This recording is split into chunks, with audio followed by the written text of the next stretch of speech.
On my left is the new Land Rover Discovery Sport, a premium compact SUV with 7 seats.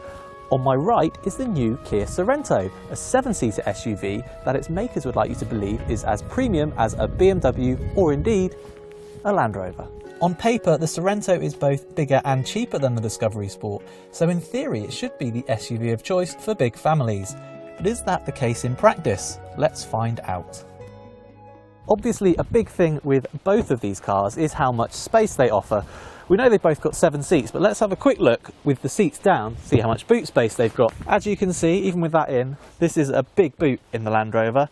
Is it as big as the Kia? Let's find out. You only need to look at the Sorento to realise that it is a bigger car, but it's when you open this boot, you realise it's not only slightly bigger, it's vastly bigger. This is a much, much more practical vehicle. Next, we're going to look at how you get this third row of seats in place, starting with the Discovery. And the first thing to note is that in the Kia, you can take this parcel shelf and put it under the floor. In the Land Rover, you can't, so I don't know, you leave it in your hall or something. Just pull these straps here and out these fold, nice and easy. Obviously, you've got a bit of a boot there, but not much. Back with the Sorento, as we've already said, this parcel shelf slots under there, which is really neat. And then it's just a case of pulling the straps, much like in the Land Rover. And hey presto, you have a 7-seater, only this time you've got a slightly bigger boot space still.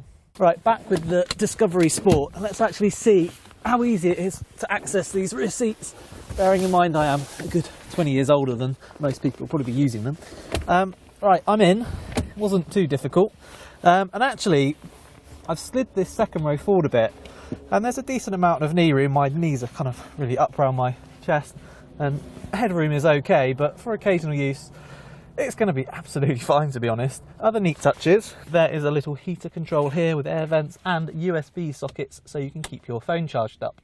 Now for the Kia, you can slide these seats backwards and forwards, but actually because it's such a big car you don't really need to.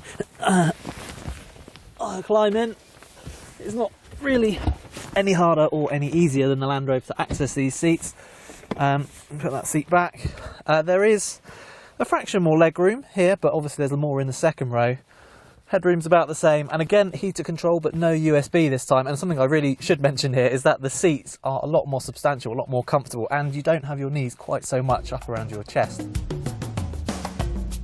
In both cars there's ample room in the second row of seats for 3 adults, plus you can fold all of the seats flat to create huge load bays. Up front, meanwhile, the Kia's large touchscreen and good levels of fit and finish make it a pleasant place to be, although we have to say it still lacks the Land Rover's functional yet stylish layout, now complete with a new infotainment system. The Land Rover is powered by a 2.2 litre diesel engine. This car is matched with a 9-speed automatic gearbox. You can have a 6-speed manual, but to be honest, this 9-speed is really superb and it's worth spending the extra on. There's enough power, 0 to 60 about 9.5 seconds, which is the same as the Kia.